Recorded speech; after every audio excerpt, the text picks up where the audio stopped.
Haleluya. Haleluya. Puji Tuhan. Selamat sore, selamat beribadah dalam nama Tuhan. Kembali lagi kita sore hari ini, kita mau menyiapkan hati kita untuk menerima kebenaran firman Tuhan. Puji Tuhan. Apa kabar? Luar biasa, haleluya. Seperti apa luar biasa? Ya, pasti saya percaya setiap kita yang datang sore hari ini datang dengan bukan tanpa masalah. Ya, pasti ada pergumulan, ada permasalahan.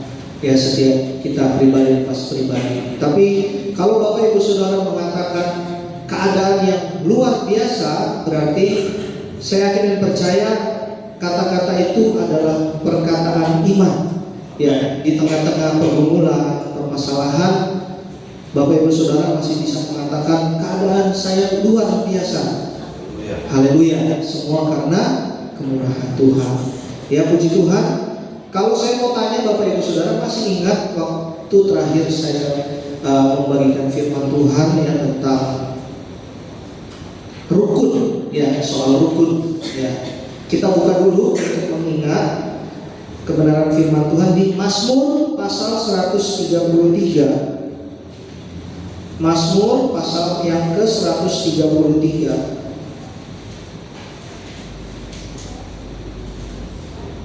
Mazmur 133 ayatnya yang pertama sampai ayatnya yang ketiga.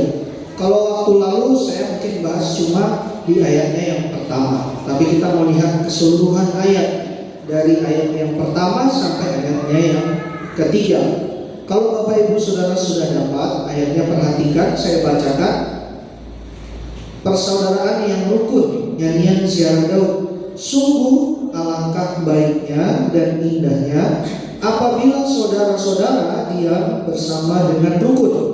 Seperti minyak yang baik di atas kepala meleleh ke janggut, yang meleleh ke janggut Harun dan ke leher jubahnya. Seperti embun gunung Hermon yang turun ke atas gunung-gunung Sion. Sebab kesanalah Tuhan memerintahkan berkat kehidupan untuk selama-lamanya. Amin. Puji Tuhan. Ya, kalau waktu lalu poinnya untuk mengingat kembali bagaimana supaya kita bisa hidup rukun, ya kita harus ada perubahan. Ya, kalau ingat kata-kata metanoia, ya ada perubahan dari cara berpikir, ya sehingga dengan adanya perubahan cara pikir atau pola pikir, otomatis cara kita berbicara, cara kita bertindak pun akan berubah. Ya, mulai dari situ. Tapi yang tidak kalah penting, Bapak Ibu Saudara, ternyata ada satu hal yang kita bisa perhatikan di ayatnya yang kedua. Seperti minyak yang baik. Seperti minyak yang baik. Minyak, Bapak Ibu Saudara. Ya. Sebelum ayat yang ketiga dikatakan kan, sebab kesanalah Tuhan memerintahkan berkat kehidupan untuk selama-lamanya. Sebelum berkat Bapak Ibu Saudara terima, kita harus ada di ayatnya yang kedua. Seperti minyak yang baik di atas kepala meleleh ke janggut dan seterusnya. Seperti minyak yang baik. Minyak ini bicara soal apa Bapak Ibu Saudara? Kalau di dalam Alkitab, di dalam pelajaran tentang Alkitab ya, kita belajar minyak itu berbicara soal urapan. Minyak itu berbicara soal urapan. Ya, sama seperti dulu di Perjanjian Lama, kalau kita mengingat bagaimana Raja Saul diurapi oleh Samuel, yang diperintahkan Tuhan untuk mengurapi dia menjadi sebagai seorang raja. Dia menggunakan minyak. Betapa pentingnya urapan Bapak Ibu Saudara bagi kita semua, bagi kita umat Tuhan, ya orang-orang percaya, anak-anak Tuhan, apalagi pelayan Tuhan. Ya, penting sekali kita menjaga yang namanya urapan dari Tuhan. Tanpa urapan dari Tuhan, kita bisa melihat perjalanan Raja Saul ketika dia memimpin satu bangsa yang besar. Ya, dia kehilangan urapan itu, dan ya kita bisa lihat kita bisa baca pelajaran perjanjian lama bagaimana kekacauan ya dan sebagainya yang terjadi tanpa adanya urapan dari Tuhan. Ya, itu sangat penting kita menjaga urapan. Jadi selain kita merubah cara berpikir kita, tentunya melewati tantangan, ujian dan sebagainya, pentingnya urapan Tuhan. Ya, kalau kita sudah berubah secara pola pikir, tindakan, perkataan kita tanpa kita diurapi oleh Tuhan, itu tidak akan bertahan lama. Ya, tidak akan bertahan lama. Bisa sih bisa, tapi tidak akan bertahan lama. Ya, pentingnya urapan Tuhan. Ya, itu pentingnya minyak yang tadi saya katakan, yang digambarkan sebagai minyak itu urapan dari Tuhan. Sebagai kita anak-anak Tuhan, sebagai pelayan-pelayan Tuhan, kita perlu namanya urapan dari Tuhan yang diteguhkan oleh Tuhan, Roh Kudus. Ya, yang bahkan Tuhan meneguhkan, Tuhan mengurapi kita dengan Dia memberikan Roh-Nya untuk memimpin kita dalam kehidupan kita. Nah, puji Tuhan, itu ya Bapak Ibu Saudara. Sebelum kita terima berkat Tuhan, ya dikatakan di ayat yang 3 seperti embun di Gunung Hermon yang turun ke gunung-gunung Sion. Ya, kalau saya mendengar gembala-gembala senior atau teman-teman saya yang mungkin sudah lebih dulu menginjakkan kaki ke tanah perjanjian di Israel, sana dia menjelaskan jarak dari gunung Hermon ke gunung Sion itu kurang lebih kalau berkendara itu 4-5 jam kalau berkendara. Kata mereka seperti itu menurut pengalaman mereka. Jaraknya ya sekitar 4-5 jam kalau berkendara dari gunung Hermon ke gunung Sion. Nah, berkat Tuhan digambarkan sebenarnya seperti embun. Bapak Ibu Saudara pernah tahu embun kan? Pernah lihat embun ya? Ya, kalau dari malam mungkin pagi-pagi ada parkir mobil atau motor di luar ya, kita melihat ya basah ya karena embun. Begitu cepatnya dia menguap. Ya, begitu cepatnya menguap. Kalau dipikir secara logika, dari perjalanan yang mungkin ya dari Gunung Hermon ke Gunung Sion 4-5 jam, mungkin dari malam hari hingga sampai mau pagi hari, rasanya sulit ya untuk embun itu bertahan sebagai embun ya sebelum dia menguap jadi air ya akan tidak masuk akal rasanya bagi pikiran manusia ketika firman Tuhan katakan seperti embun Gunung Hermon yang turun ke Gunung Sion, kesana berkat Tuhan. Digambar berkat Tuhan seperti embun yang dari Hermon ke Gunung Sion. Mustahil Bapak Ibu Saudara kalau kita melihat bagaimana kita mau menikmati berkat Tuhan ya habis di jalan embunnya, habis di jalan. Menurut manusia itu mustahil. Menurut manusia itu tidak masuk logika. Tapi ingat di ayat yang kedua tadi, minyak seperti minyak yang baik. Bapak Ibu Saudara, sekali lagi ketika kita diurapi oleh Tuhan ya, ketika kita diurapi oleh Tuhan, saya katakan sekali lagi, ketika kita diurapi oleh Tuhan dalam perjalanan kehidupan kita sebagai pelayan Tuhan, sebagai anak-anak Tuhan, kita berpikir sesekali mungkin mustahil ya kita menyelesaikan masalah, menghadapi masalah. Kita berpikir pasti ada waktunya kita berpikir dalam hati kita bahwa kayaknya nggak mungkin masalah ini bisa selesai. Tapi ketika kita penuh dengan urapan Tuhan, mau itu masalah mustahil, mau itu masalah tidak mungkin, selama kita masih punya urapan Tuhan, kita bisa melewati itu. Amin. Ya, selagi kita masih punya urapan Tuhan, tidak peduli seberapa berat masalah yang kita alami, kita bisa jalani. Ya, seperti tadi saya katakan, bagaimana kabarnya? Luar biasa. Ada masalah dan hidup banyak. Tapi kenapa ketika saya tanya apa kabarnya, bisa berkata luar biasa? Karena saya ingin percaya jemaat Tuhan di tempat ini diurapi oleh Tuhan. Sehingga seberapa pun masalah yang kita alami, tetap kita bisa berkata, oh luar biasa keadaan saya karena Tuhan mengurapi hidup saya. Itu yang Bapak Ibu Saudara dimaksudkan dengan embun Gunung Hermon ke Gunung Sion. Mustahil secara kasat mata manusia mustahil tidak akan bertahan dari Hermon sampai Sion. Tapi kita melihat dengan mata iman, Bapak Ibu Saudara. Ya, embun itu di saat dia mengalir dari Gunung Hermon turun ke Gunung Sion, kita akan menerima berkat yang sama. Seperti di Hermon, begitu juga di Sion. Ya, Bapak Ibu Saudara, berkat-berkat mungkin kita melihat orang-orang tetangga, mungkin kerabat kita, teman-teman kita, atau mungkin orang-orang yang kita lihat di luar sana begitu diberkati Tuhan. Ya, percaya dengan iman, Bapak Ibu Saudara. Kalau kita punya minyak yang baik itu tadi yang saya katakan, kita pun menerima berkat yang sama. Ya, kita menerima berkat yang sama. Dan itu juga diteguhkan Bapak Ibu Saudara oleh firman Tuhan. Ya, kita buka di dalam Wahyu. Ini kita harus perhatikan sekali, kita lihat di dalam Wahyu pasal yang ke-6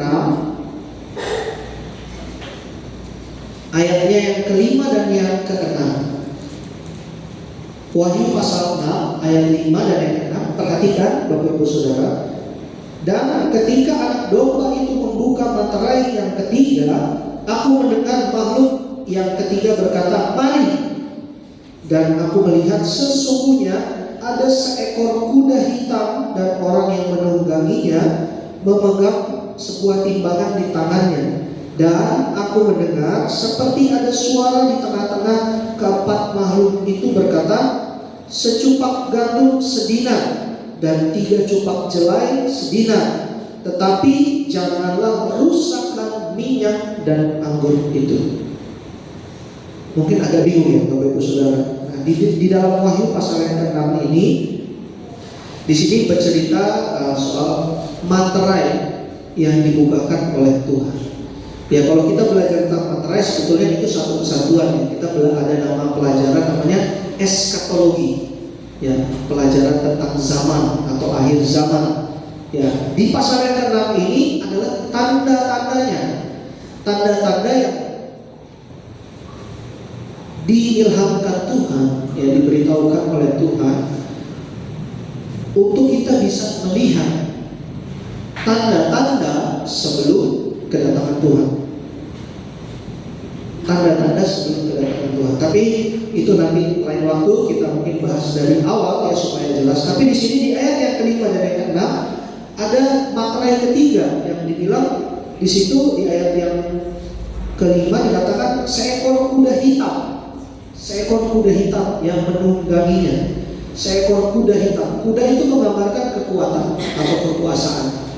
Ya, kuda hitam yang warna hitam yang kita tahu berbicara tentang kegelapan, satu yang jahat. Ya. Di ayat yang ke-6 dikatakan secupak gandum sedinar dan 3 cupak jelai sedinar. Jadi Bapak Ibu Saudara, di dalam materai yang ketiga ini di Wahyu pasal 6 ayat yang ke-5 sampai ke-6, di sini bicara soal kelaparan dan huru-hara yang akan terjadi. Dan itu salah satu tanda menjelang kedatangan Tuhan. Salah satu tanda. Karena ada banyak tanda, ini salah satunya. Ya, akan terjadi kelaparan dan huru-hara. Kelaparan dan huru-hara. Makanya tadi dikatakan secupak gandum sedinan. Nah, gandum ini pada waktu itu adalah makanan pokok bagi orang-orang yang kaya, orang-orang yang berduit. Ya, kalau jelai, ya jelai itu adalah makanan pokok orang-orang yang miskin. Jelai itu mungkin kalau sekarang apa ya, nasi aking ya, nasi kering gitu, nasi aking gitu ya, mungkin dipanaskan kembali, dijemur, dipanaskan kembali dan sebagainya. Seperti itu digambarkan makanan pokok bagi orang yang miskin. Gandum makanan pokok bagi orang-orang yang kaya. Kenapa terjadi kelaparan? Karena pada waktunya itu tiba, harga gandum secupak sedinar. Secupak itu ukurannya sekaleng susu kental manis. Secupak, 1 kaleng susu kental manis, dan itu harganya dibilang sedinar. Sedinar, Bapak Ibu Saudara, itu gaji buruh, gaji budak selama 1 hari. selama 1 hari, cuma dapat 1 cupak, 1 kaleng susu kental manis. Nah, sedangkan 3 cupak jelai sedina, 3 kaleng ya, 3 kaleng harganya 1 dinar, gaji 1 hari seorang guru ya atau budak. Betapa buat kesusahannya orang-orang mencari makan, sehingga terjadi kelaparan dan huru-hara dan sebagainya. Tapi ada yang menarik Bapak Ibu Saudara di ayat yang ke-6, perhatikan di kata-kata yang terakhir. Tetapi janganlah merusakkan minyak dan anggur. Bicara lagi soal minyak Bapak Ibu Saudara. Ketika waktu itu nanti akan tiba, ketika ada kelaparan dan huru-hara, firman Tuhan katakan jangan merusakkan minyak dan anggur. Artinya jangan merusak urapan dari Tuhan. Dan anggur bicara soal sukacita, kesukaan. Ya, jadi maksudnya di sini adalah ketika kita akan datang waktunya kelaparan dan huru-hara, jangan sampai urapan Tuhan itu hilang dari kita. Jangan sampai sukacita dari Tuhan, damai sejahtera dari Tuhan itu hilang dari kita. Ya, karena kalau kelaparan dan huru-hara ya Bapak Ibu Saudara mungkin banyak ya mungkin ya Bapak Ibu Saudara banyak mengalami waktu sebelumnya era krisis ya tahun 98 bagaimana kacaunya mungkin ya huru-hara yang terjadi dan sebagainya. Dan nanti akan terjadi Bapak Ibu Saudara di Wahyu pasal 6 yang 5 ayat 56 ini yang kita baca akan lebih parah dari apa yang sudah pernah kita lewati. Ya akan lebih parah. Tapi firman Tuhan katakan jangan rusakkan minyak dan anggur. Sekali lagi Bapak Ibu Saudara, jangan rusakkan minyak dan anggur. Ya, urapan Tuhan itu penting karena itu yang menjaga Bapak Ibu Saudara tetap di dalam jalan Tuhan, tetap di dalam pelayanan, tetap setia. Ya, sekalipun ada huru-hara yang terjadi, tapi ketika anggur itu kita jaga dan minyak itu kita jaga, sukacita, ya, pengharapan dari Tuhan kita jaga, mau itu huru-hara, ya sekalipun mengancam mungkin kehidupan kita, keluarga kita, ada damai sejahtera dan harapan yang dari Tuhan. Ya sebelum Yesus naik ke surga dia sudah memberikan damai sejahtera. Yohanes 14. Ya kalau Bapak Ibu Saudara baca Yohanes 14 ayat 27, damai sejahtera yang ku berikan itu tidak seperti yang dunia berikan. Yang dunia berikan itu hanya sementara, tapi yang Tuhan berikan damai sejahtera itu yaitu firman dan rohnya yang Tuhan berikan nilainya kekal, sifatnya kekal. Jadi masalah apapun tidak akan bisa menggoyahkan damai sejahtera yang Tuhan berikan. Sama seperti Daud, Bapak Ibu Saudara. Ini ayat terakhir, Mazmur pasal 51. Mazmur pasalnya yang ke-51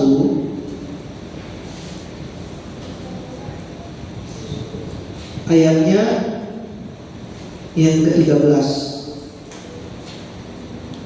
Kalau sudah dapat kita baca bersama-sama. Mazmur 51 ayatnya yang 13 sampai ayatnya yang ke-14.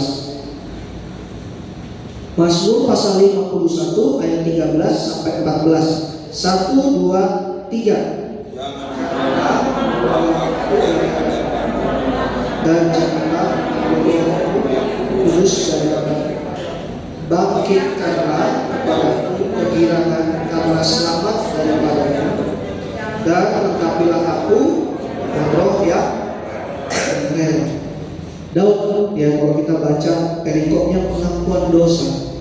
Ketika Daud memiliki segalanya, ya, kekayaan, ya harta, semua dia punya. Dia cuma takut satu, jangan sampai dia kehilangan urapan dari Tuhan. Jangan sampai dia kehilangan roh dari Tuhan. Jangan sampai dia dibuang oleh Tuhan. Karena dia sadar, Bapak Ibu Saudara, pengurapan Tuhan yang memampukan dia bertahan menjadi seorang raja, sekalipun dia pernah jatuh. kemudian dia bisa bangkit kembali. Karena apa? Karena dia tetap menjaga urapan yang dari Tuhan. Haleluya. Kita sebagai manusia pernah jatuh, ya. Kita sebagai manusia pernah jatuh. Kemungkinan jatuh ada kemungkinan. Tapi sekali lagi saya katakan Bapak Ibu Saudara, seperti yang Wahyu katakan, jangan rusakkan minyak dan anggur itu. Ya, karena dengan apa kita bisa bertahan dengan segala hiruk pikuk kehidupan kita, masalah kita, huru hara dalam hidup kita, ya hanya dengan minyak dan anggur. Berbicara soal pengurapan dan sukacita. Sukacita kita dari mana? Dari Roh Kudus dan firman Tuhan. Ya Bapak Ibu Saudara, sekali lagi untuk menjaga iman kita, menjaga kerukunan, ya seperti minggu lalu sempat kita singgung, menjaga kerukunan, menjaga iman kita, ya agar tetap kuat di dalam Tuhan. Jangan rusakkan minyak dan anggur itu. Puji Tuhan Bapak Ibu Saudara, mungkin di lain kesempatan kalau ada waktu kita akan belajar tanda-tanda ya dari Tuhan ya, yang tadi saya sudah katakan. Sebelum kedatangan Tuhan kali yang kedua, ada tanda-tandanya yang harus kita pelajari, harus kita ingat, harus kita lihat ya, sehingga kita tidak lagi hidup menurut daging ya, tidak sibuk dengan bagaimana bisnis saya ke depan, bagaimana keluarga saya ke depan. Itu perlu kita pikirkan. Tapi fokus kita adalah mempersiapkan diri kita untuk menanti kedatangan Tuhan. Seperti Raja Daud, kekayaan apa semua percuma. Dia cuma mau jangan buang aku. Dia bilang sama Tuhan, dia berdoa, jangan buang aku. Ya, jangan rohmu meninggalkan aku. Kiranya doa kita pun sama seperti itu ya, Bapak Ibu Saudara. Jangan biarkan roh Tuhan itu pergi dari kita. Kalau roh Tuhan itu pergi dari kita, kita lihat bagaimana kehidupan Saul sebagai seorang pemimpin. Ketika roh Tuhan itu diambil daripadanya, roh Tuhan itu tidak lagi ada pada Saul. Ya, kita harus ingat dan kita harus tetap belajar dan tetap setia. Ya, Bapak Ibu Saudara, pasti saya ingin percaya kita semua mau melihat berkat Tuhan.